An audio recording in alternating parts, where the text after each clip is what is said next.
ซ่านะปูนอนหลับดีอะไรนะขังได้แม่เอ้ยแม่มึงอยู่เขาเอาชุดมาใส่อยู่นี่วะแม่ก็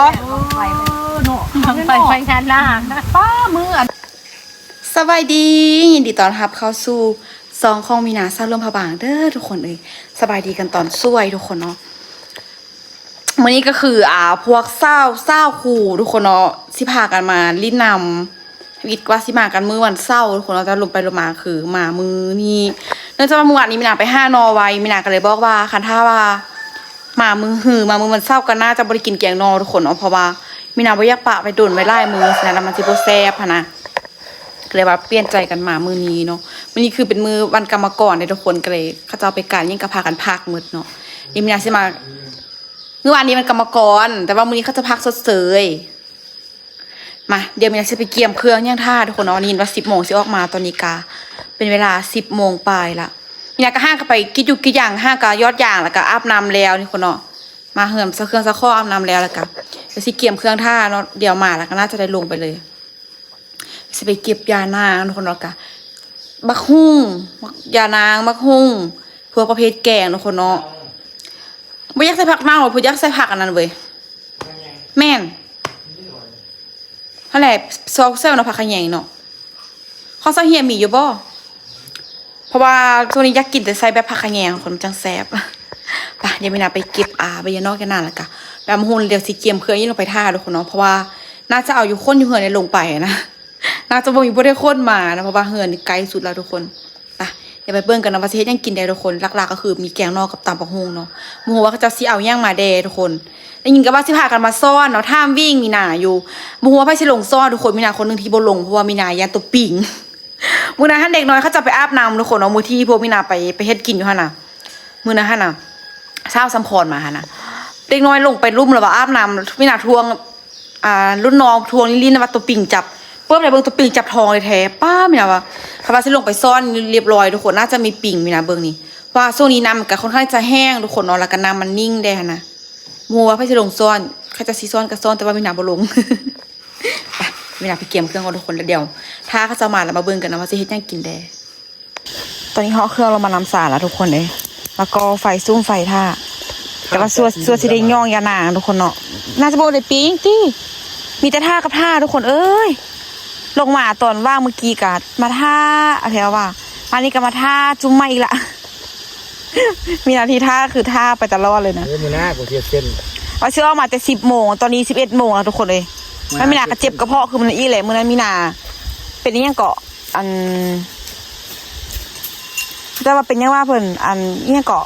เจ็บกระเพาะมื้อนั้นน่ะลืมละเป็นยังเกาะอัน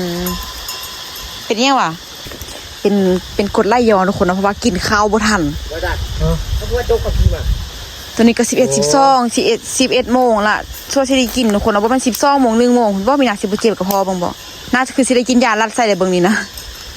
มีเกียมเครื่องแล้วมาทุกคนนี่ก็บรรยากาศที่คือเก่าแดดแอมแสงแต่ว่ามันนี้ก็เย็นทุกคนเลยแต่ยักนอนมันนี้ถ้ากับแบบยักนอนยักหลับตลอดเลยนั่นแหละนั่นหยังคือว่ามันมากกันนะมันสะดอกบอกอย่างนี้คือใหญ่แท้เดี๋ยว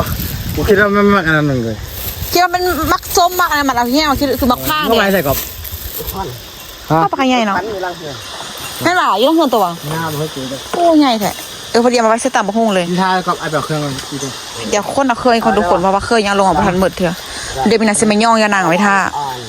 พอเขาจะมาแล้วก็น่าจะแกงเลยเนาะบอกกันลิซิแกงท่าโอ้ส่วนซีซาเด็ดมาทุกคนจมให้จมว่าส่วนซีมาฮอดเกยกูนั่งดีๆก่อนทวีว่าสิ5 ขั้น 5แล้วปูพรมแดงทางบ้านมาสิเด้ว่าเธอเป็นซีซาเด็ดมากันนี่โหมาจากเทื่อดังไฟฮอบซ่ออะไรนี่นะเมื่อกี้ลูกบังดีแล้วเมื่อกี้ลูกดีก็เนี่ยซุ่มสิดังไฟเกี่ยมแกงนอกทุกคนเจ้าเม็ดไปปั๊บห้าเม็ดเลยพอดีได้อันพอดีมีตัวปลาไล่มาแต่น้ำสารทุกคน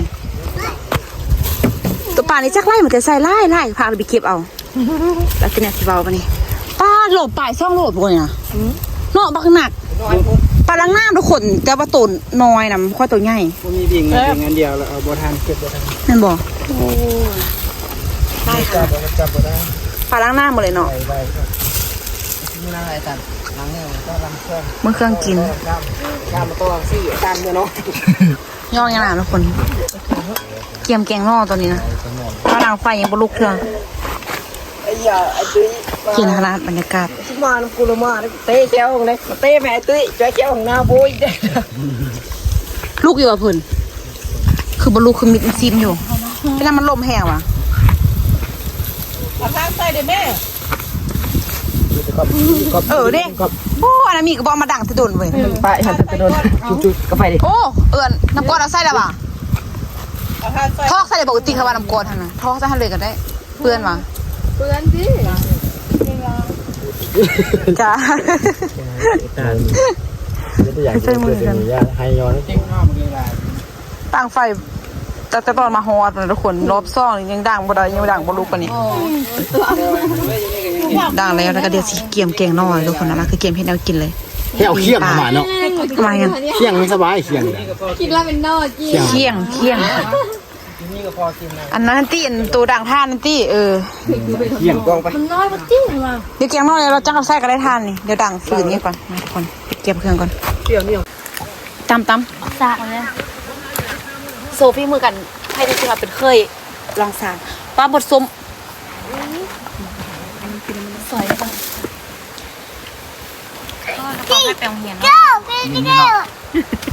ไม่อยากมามิลินเอ้ย มันบอกมึงแย่แทบจีใส่จ่อให้มัน ก็บอกให้แม่เข้าใจได้ดูมันยังในกลุ่มก็เฮ้ยมันก็ตอนนั้นนะฟังการ์ตูนเสร็จจ่อ ของแค่มา ป้า ว่า ลูกเสือนี่มาอีก ผ่อนให้ลูก เราใส่อันนี้เหรอวะ เมื่อคืน4 โมงเองนะอันมัดแขน ยวนเหือนกับมีไล่ ลูกเด้อ มายักใส่ผักอันเดียว เนี่ย เพื่อเขาแบงค์มาวะซื้อยานางมาอีก เอาอันนั้นท่ายวะ ยานางคันย่องมาเฮีย จำไม่นะอันนั้นท่ายวะ อุ้ย โลกนี้มีแค่เรา2 คน จักมาเด่นเลย มีแต่เพื่อนผู้เดียว มันคือโบตำข้าวเบื่ ว่ามึงอะนะว่าใส่สะเบายัดหูเรียบร้อย ตำกรรมการว่ามันจะแรกมาเดียว ที่มันกันแล้ว อ๋อนี่คือแห้วแถมมากกันนี่ เดี๋ยวครับ เราไปล้างก่อนกับบ่อีมิลินยังจืดเลยมิลิน ตะลาในน้ำนี่กัน แม่พวกนั้นละแล่นปะมันเนี่ยแม่มันยังมีปะ เอาใส่แกง จะลืมว่าลูกจ้าแรกกับคุณเอา ผักด้วยนอก อุ้ยมีได้สูง ซ่านะปูนอนหลับดีมากเลยนะ ข้างเด็แม่เอ้ย วันแม่มึงอยู่เขา เอาชุดบังไฟอยู่นี่วะ แม่ก็ บังไฟไฟงานหน้าป้ามืออันทำสั้นมือเขาจุดบังไฟมันผู้เดือดมาได้อยู่มองนี่เนาะ นี่ป่ะเขาเจ้าคนประมาณนั่งก็ เขามานั่งถ้าเคยได้ส่วนเขามานั่ง แม่น ใช่ใช่ มีแต่เข้าอัน ว่าต้องมานั่ง นู่นนี่ยังหามาน่ะมานั่งนี่ประมาณ เอาไม่อยากเขาไปทอดคุณอยู่เขาไปทอดเอาอยู่เลย เมื่อแก่อ้าวแม่แล้ว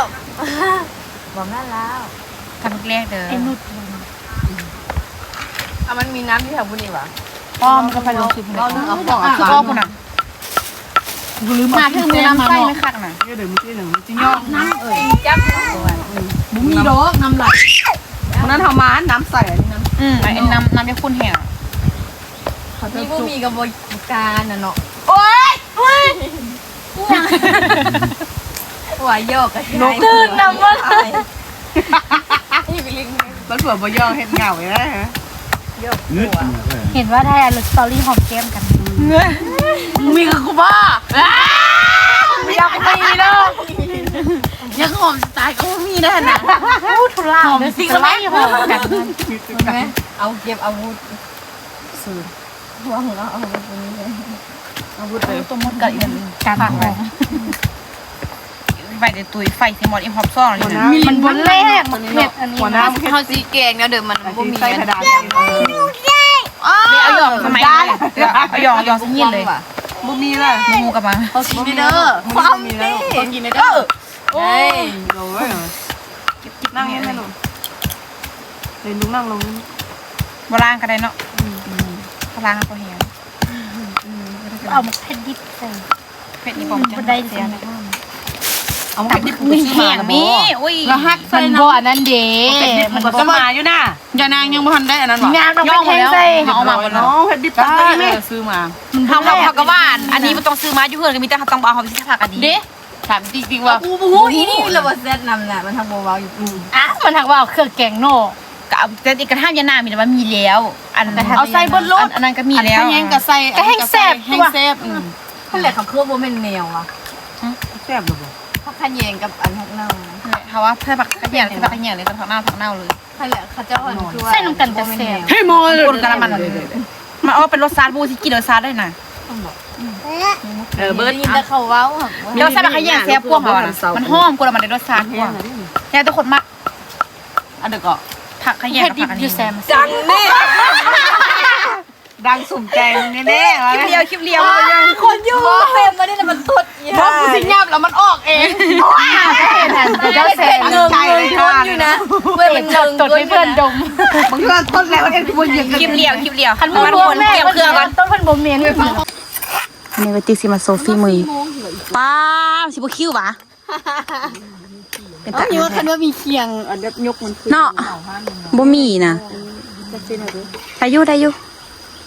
คันไฟมันลุกเลยเหรอไฟมันลุกอยู่บ่ติด ลูกอยู่ ลุกอยู่ เมื่อกี้ฟ้าลมมันก็ลุกไป อะไรอย่าให้มันเป็นก้อนนะน้ำน้อยบ่ไหม จริงว่ะ น้อยบ่ใส่หน่อย ว่าเขาเครื่องเขาก็ไล่ตัวเดียว หมาแม่มันกินแล้วมันถ้าได้มีนาบอกให้หมากินมันร้อยหอยกินดิแม่เจอสัตว์น้ำมันกลายเป็นหมากินกันได้แล้วใช่ ใช่ยังต่อก้อนกู เริ่มละพอลุกเลยคนลุกคนหนึ่ง เอ้ยขัดแทะยิ่งว่าติ๊กงามขนาด1 2 3 เอฟเฟกต์ เอฟเฟกต์คอน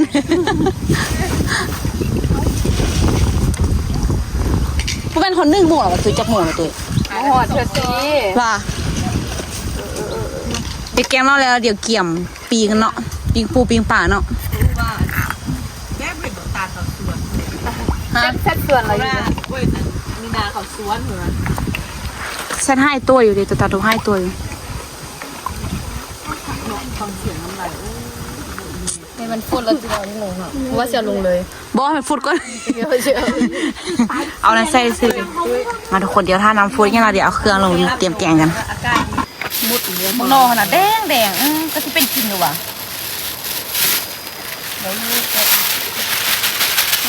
มันลงไปใส่ข้าวเบื่อมันเวลานานแล้วมันก็เคี่ยวนะ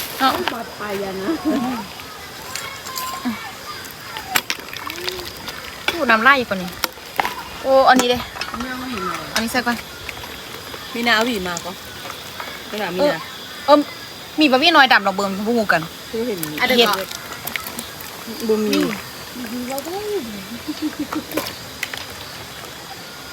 เฮาอ๋อละตี้ มือ แดมอยู่ท่วงตัวนั้นคุณ มีลิปสติกกับอันนี้ เซเว่นโอ้ my god ทำไมมันบดฟดเลยอ่ะโอ้หรือปรุงก่อนก่อน แต่มันเอามันหล่อ ปรุงก่อน มัน ป้านบอกจริงค่ะว่าแล้วมันเป็นก้อนบดสับตอนอยู่กัน เซฟด้วยมีนา เสียสูตรเมิดเขาอันนี้เป็นก้อนนะ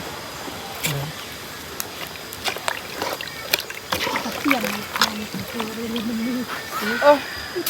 ปรุงเครื่องก่อนน้ำปลาโอ้ค่ะว่าเขาคือลืมเกลือบ่ คือ เนี่ย มันก็ได้ขายเครื่องอยู่ บ่ได้เอาเกลือมาให้พี่ทุกคน ตุ้งไม่น่ากินเลย ชูรส ปลาแดกตุ้งก็ไปหา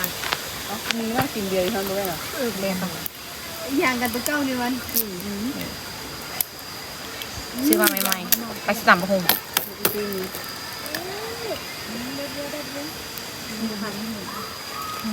แม่ใส่เด้อ จากกระสะหม ความจริงนี่ใส่อันปลาแดกเป็นตัวปลาแดกเป็นตัวปลาไว้อีกประมาณ2 ชั่วโมงเรามาเบิ่งกัน พริกมันมองเนี่ย ซุ่มไฟจ้ะทุกคน เฮาบ่มีตัวนั้นนะมันจำโพดนี่นะเนาะโอ้มันจำแล้วไฟมันบ่อยากลุกนะเดี๋ยว5 ฟืนเดี๋ยวก่อนทุกคน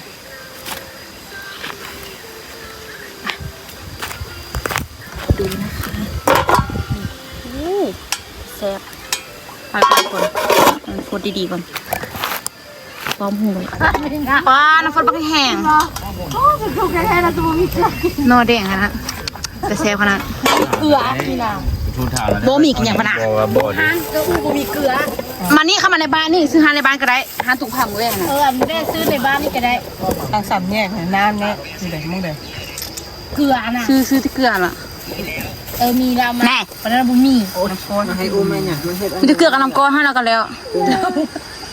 มันอยากนอนนะคือมันหาวหลายเถื่อ โอ้จะแซ่บขนาดตัวปลาเนี่ย นอน ใช่ไหมตัวน้อยหน่อยเนาะ เกลือขึ้นว่า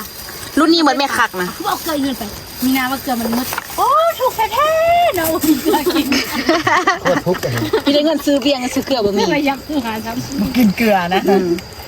กินน้ำปลาไว้เลย เสียปลาปิงทุกคน เราไปต่างหาก แกงนอนตั้งแต่12 โมงพุ่นน่ะจนนี้12 โมงยังบ่ได้กินแกงนอนเถอะ อาลิน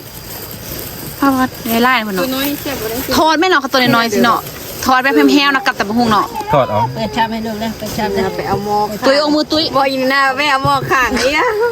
น้ำมัน น้องกินบุบดอกมันหลายคนแล้ว หม้อข้างมาทอดปัง เปิดชาม มาทอดพอ เอา ดี หม้อน้อยก็ได้เพิ่นบ่ต้องเอาหม้อข้างก็ได้ โมกระทะ น้ำมันก็หมดอีวันนี้จะเพิ่นนะ เอาตายแท้ แม่ทอดจีนมาใส่ เดี๋ยวเราทีมซาวดีหมด พี่เนยน่าจะว่าเ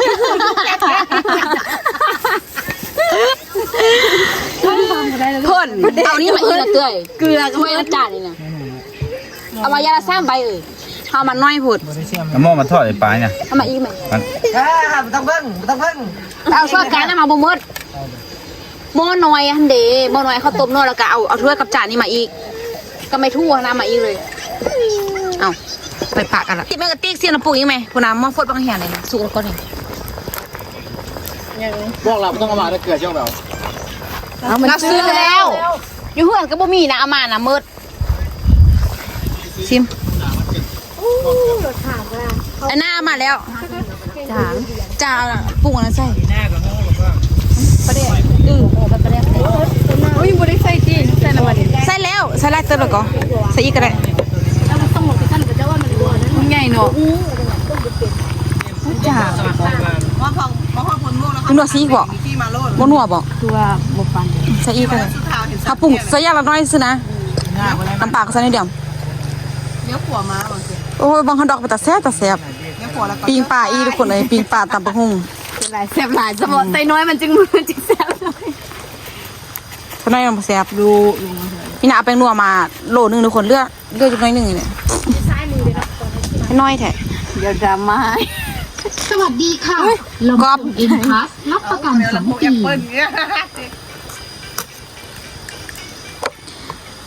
สิเบิ่งติ๊กว่านี่หาว่าสุกแล้วหาว่านะมากอันนั้นนะจนเละแล้วหั่นน่ะมักบัวพุ่นน่ะมากอันอื่นก็สุกแล้วหั่นน่ะเละหมดละป่งเลยเนาะสิเบิ่งละป่งละเอาผักอันใส่ละป่งเลยก็ได้ผักอันขะแยงใส่ที่ผักขะแยงแล้วเนาะเอาบ่อยากป่นกันนะเป็นได้ ยังจางเว้ยมันเป็นมันบ่มีเกลือ เป็นอันบ่มีเกลือเอาผักใส่แล้วพอก็แล้วติดนั่นมันเสียอันนั้นแล้วว่าเอาเกลือมาละจานนั้นก็ได้เอาตามเครื่องเฮาก็ใส่เลยก่อนล่ะตามเครื่องเฮาก็ใส่แล้วนี่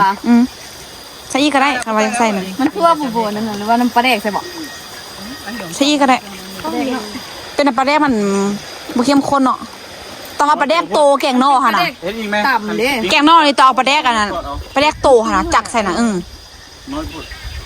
กินกับบุษเซ่ อันนี้เป็นอะไรปลาแดกต่ำเด้มันนัว ปรุงแล้วเนาะปรุงแล้วผักขะแยงใส่แล้วเลยพอละ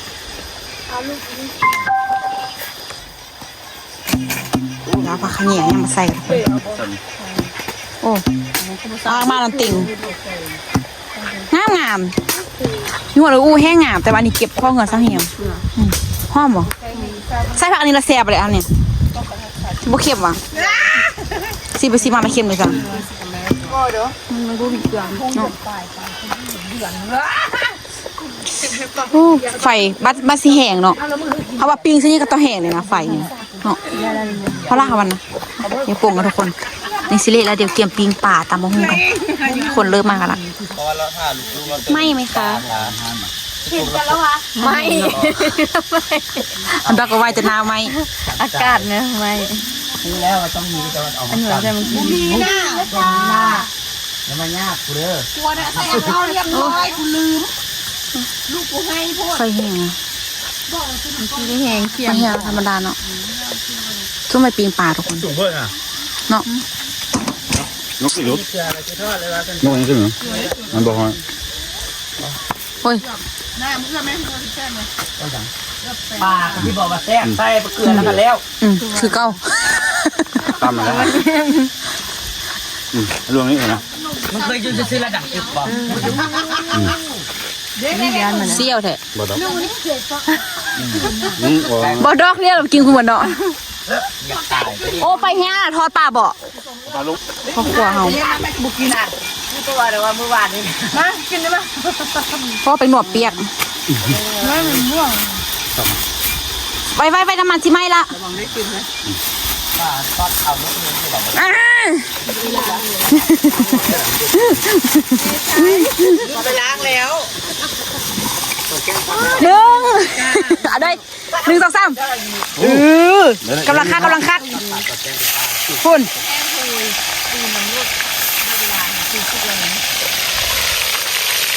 มันคือบทเต้นเนาะ มันตายไปแล้ว ว่าบอกค่ะว่าน้ำมันนี่คือบทเต้นได้จ่องกัน เอามาตายมาตอนนี้ตลาดแล้วเหยียบมาโลด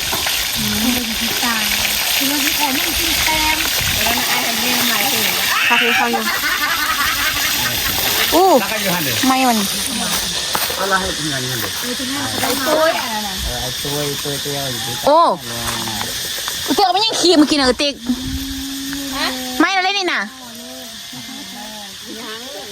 ยังนี่ยังบุปีนี่ยังบูมาอีกเพราะทำไมทู่มาอีกอยู่บ้านเพิ่นบอกมามันบอก ด้วยเห็น บอกว่าเอาไปทู่มาอีกเด้บอกอยู่ว่าเอาไปทู่มาอีกเด้ มากันโง่ กระป๋าสดๆเลยห้าเอาขึ้นจากน้ำเมื่อกี้ตัวนี้มันจะแซ่บเนาะ ปลาตัวนึงมันเป็นโง่ แต่ว่ากลางไร่แห่นี่นะ นั่นละเนาะเอาปลาที่สอง ป่าขี้ลาบอะไปยังวะ เปลี่ยนเบิร์ด ป่านั่งหน้า เวียนไฟอันนี้ นั่งหรอ ไปก็มี ปลาเวียนเทียนบ่มีเนาะ ซื้อเวียงจันทร์ ปลาเวียนเทียน เนี่ยมันยังบ่แห้ง โอ้ไฟซ่องเตาคักเนาะไฟตัวนี้นะลูกดีดีเอาเคียงมาใส่แล้วลูกดีกันนะ โมเต็งมัน เนาะเอาหม้อติ่งอยู่มันยักลูกมันก็ลูกบ่ได้ห้าใจก็ห้าใจบ่ออกป้ามึงขี้มันออกได้หั่นน่ะ ที่ห้าได้แต่ละ เคี่ยวเลยคมสุดเป็นอะไรนะป่าคือจังนำมาใหม่ๆนี่ปีงเลยว่าทอนนี่คมๆเลยนี่ งานไรนะที่เจาะหัวขนาดนี้ให้ถ้วยหนักเขาเจาะอย่าง เอามาเพื่อได้อีก3 คนที่มา นักฟุบอย่างนี้เลยก็ไม่ทูบก็จะเพื่อนนะก็ไม่ทูบมาเลยเด้อไอ้ทูบถ้วยห้อยทุกอย่าง เอามาไล่เลยขัดตูนคานซอเอาตัวเอาเงื่อนตัวมาก็ได้ ก็ให้พ่อมานำ แค่ร้อย ใช่แล้วเนี่ยมึงชื่อว่าที่อายนะเห็นแต่ที่งานเทศกาล เทศกาลเห็นด้วยเทศกาลละเห็นหน้าแบบ ดีขนาด แม่ครัวมาแล้วเดี๋ยวจะตำหุ่งด้วยหน้า เท เด้อ ศกาลละแล้วทราบเห็นเลยว่าทันได้ไปติ่ง กลับ กระดูกหัก คอลลาเจนละบอน่ะ กินมันถ่ายแล้ว เกลือมือนะมักแห้ง คุณเอ็ด คอลลาเจนไหลเสียง ตะปูพอไม่ได้ย่องเอาไว้นะย่องเอาบ่ แล้วเจ้า พวกบุกโกค่ะวัน แล้ว ได้ คอลลาเจน ข่าวเนาะ มีนามันเว้าไวแล้วกูฟังบ่ทัน ข่าว มันใส่เห็ดถึก ตุ้ย น้ำมัน ทุกอย่างเป็นโก กินไปทั่วสูงจักรยานแถมไหม จักโมงแล้ว จักรยานเนาะ ผู้1 โมงครึ่งแล้วตอนนี้ น้องเล่นด้วย เอาไปตัก ตำมะฮุ่งแล้วมีคนนี้ย้อนละตายแน่ คนฆ่าไข่ได้คันคนอย่างอื่นไปน้ำไม่ได้นี่ ก็แล้ ห่างกันเป็นดัดปุ่มมา ดักนี่อ่อยนะครับ เอ้าลงเลยฮันน่ะปุ่มพุ่งห่างกันเป็นดัดมาเลย โอ้ยมันไผ่เอ็ดกระเทียมกับเลยมี โดนมือเตะต้นนั้นมันตายเลยก็ได้มันคนเบิ่ง ก็ไม่เลยต้องมาเกิดผีบ้าเลยวันนี้ ไม่สิไม่ใช่ยังที่ตามแก้วนะนะ ใช่ เห็ดกับประตูอยู่ เอาไม้ถูเสียบก้นมันขนาด ยาวกำลังยาว เนื้อข้มกับขี้มันป่นน่ะพอถ้ามันสีข้มแห้งนะโอ้อันนี้ครับเอาเป็นปิ้งๆเลยใส่แห้งอยู่แห้งอยู่เนาะโอ้ยบักหอม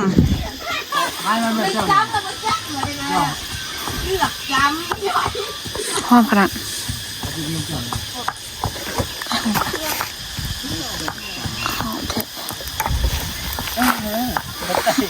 จอกด้วยอันนี้นะ ที่จะไปหน้าตักไปตากแดดไหม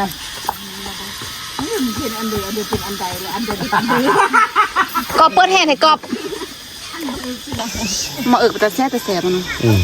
คิดว่าเป็นมักอันมักโอ้ย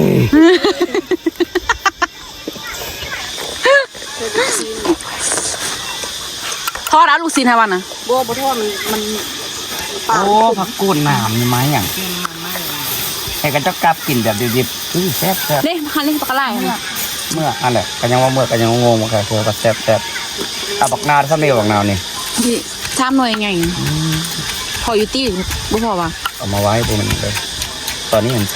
ตักมาบุกโฟ แม่ก็ตำอีก โอ้ ต้มบ่ เห็นบ่หอยมันเลย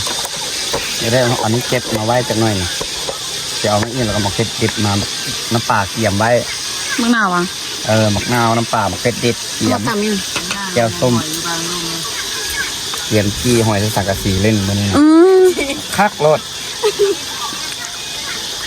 ปลาจะแซ่บ ใช่เอาแต่ปลาใส่เนาะได้แล้วพี่น้องได้แล้วของกินแรงได้แล้ว ขี้มันนะ แซ่บหัวใจ ขี้มันข้มเลยบักมันข้มเพื่อนมากินขี้มันแดงกินมาตุย บ่ เอ้าฮักก็จังไห้นี่นะ เด็กให้ลูก กูกล้า ไม่ใส่มากใช้เสียง อ่ะ ได้ให้เขาลิ้นเลย ตำเลยเนาะ แม่เขาลิ้นมากระไรห้ามแล้วจะมันถึงวัน อิงกระเลงหมดเลยเด็ก ตำไว้พวกคนบาทเกลือไหมอย่าง เสื้อมากับ กับอย่าง กับตำบะฮุ่ง ได้แล้ว แต่แซ่บแท้ กี้ว่าขึ้นไปเอาเจ้าสัตว์ เยอะ ซาดอยู่บุญหน่อยให้ดัง ไม่ดีขนาดจะกิน สิป้าทอง ขี้แบบนี้ สาวจะทำอะไรเนาะสาวใส่สามพออยู่ปะ นั่นโอ้เดี๋ยวขอ สามบ่พอหรือเครื่องบ่พอ เครื่องบอกขอไอ้ตะเกีย เครื่องบ่พอแล้วไปตำบะฮุ่งเอาสิตำบะฮุ่งเอาบะฮุ่งใส่อันนั้นไว้เนาะใส่ทุกอย่างไว้แล้วสาวใส่นั่นก็ได้ คือกูเปิดไวไฟคุณละวะ ตำไหนวะตำเลยก็ได้เลยแต่ว่าตำเนี่ยบ่พอค่ะวะ มันยากเลย เนาะมันสิยากเพราะว่ามันน้อยเด้โคกยังก็มีแต่ว่ามันเอาลงมายากนะทำเลยโอ้ยแฮมแกงน้อยก็สิเป็นกินอยู่บ่เนาะ ใช่ เขาเสียบแล้วมันเห่าคันบ่เสียบแล้วมันก็ติ๊กเด้อ แล้วเราบ้าน แล้วคนหมู่อีกนะแกงน้อยนะ เด็ดตีกับปีกันบ่ เนาะไม่อยากกินฮอแล้วแบบตำหุ่งเผ็ดๆแล้วสุดน้ำฮอนใส่หั่นน่ะแซ่บสุดมาทุกคนสาวตำหุ่งก่อนบ่ให้นะแซ่บสุด อันที่ใส่นี่แล้วก็ เนาะเจ้างัวเลยเนาะยั่วๆซะเลยเนาะ บ่มีมืออีกแล้วบัดนี้ ท่องยาง แล้วเราบัดตรงอย่าง ท่องยาง ก็ตัวนั้นตีนมันนี่ ปลาเด้ มันที่ อันนี้มันท่องยางลูกซีนอันนี้ ล้ม นะ เด้ไม่อยากให้มันหยวบ ท่องยางมันดอก ย่ามันหนัก เลยเราบะทอเครื่องเราตำใส่อันนี้นี่ เนาะตำไปสามเขาให้มาตำตรงนี้เลยตำหัวทุกคนละเดียวมาเกี่ยมกินข้าวกัน ส่งเมียไปเลี้ยงเต้า จัดเลย น้ำหวานข้ามน้ำหวาน หอมขนาดเนาะ หอมขนาดนี้ กินปลาเก่งเนาะกรอบค่อยนิดนึงในกรอบเข้าคลิปเบื่อละสวยได้คันตัดทิมได้นี่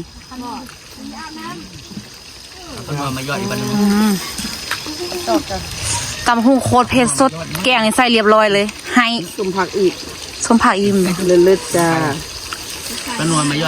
คักๆโอ้ยนี่เสิร์ฟซอยแน่แซ่บบ่ แซ่บ ตักซ้ำเหมือนเพื่อนเอาถ้วยเพื่อนมาให้ได้ถ้วยยังน่ะ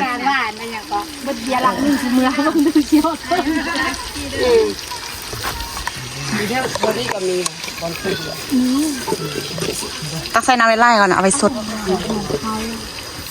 นอแดงขนาด แต่ว่าแซ่บได้ล่ะ มี มันเป็นหน่อไม้อยู่ ที่บ้านเรา200,000 4ว่ะ ต้องเส้น5กออยู่นี่นะอ่ะตุ้ย อยู่ในบินที่เราเขียนมา3 ชั้นตายแล้ว แม่นเขาไปเอาเครื่องเด้เขาไปเอาเครื่องอยู่ ไปได้ลูกไปลูกนั่นได้ มวนจ่อยปลาเป็นยังจอยคือตังไรอ่ะเนี่ยจองซ่อมทันอ่ะ ถ้วยเขาอีกแกงนอกถ้วยนึง กำลังตักอีกกัน พอแล้วอ่ะถ้วยน่ะเจ้า ตับหุงใส่ซ่อมอ่ะบ่ใส่ซ่างวะ